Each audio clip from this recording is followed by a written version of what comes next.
তুমি খাটতে খাটতে যখন দেখবে তোমার দেয়ালে নিজের পিঠ থেকে গেছে, মানে আর পেছানোর জায়গা নেই, তখনই কিন্তু তুমি সামনে এগিয়ে আসবে, তখনই দেখবে এক একটা করে চাকরি, তখনই মানে একটার পর একটা পরীক্ষা পাস করবে। তুমি ভাববে না যে একটা পাস করে গেছি আর পরেরগুলো পাস, ভাবো তোমার কিন্তু রেডি হওনি।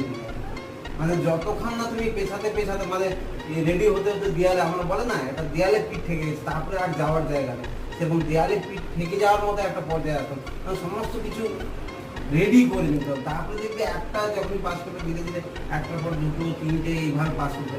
ভাইবা কাটতে পারো, দু তিনটায় চারটায় ভাইবা কাটতে পারো, কিন্তু তুমি যদি প্রিপারেশনটা যদি ঠিক হয়ে যায় না, কটা ভাই কাটবে, এটা নয় ওটা, ওটা নয় ওটা, ঠিক কিন্তু হয়ে যাবে। আমি ওর প্রত্যেকের নিজের জায়গা থেকে প্রত্যেকে আমার মানে আমাদের যে বুদ্ধি আছে সেটা প্রত্যেকের জায়গা থেকে আলাদা, কাউকে কম খাটতে হবে, কাউকে বেশি কাটতে হবে।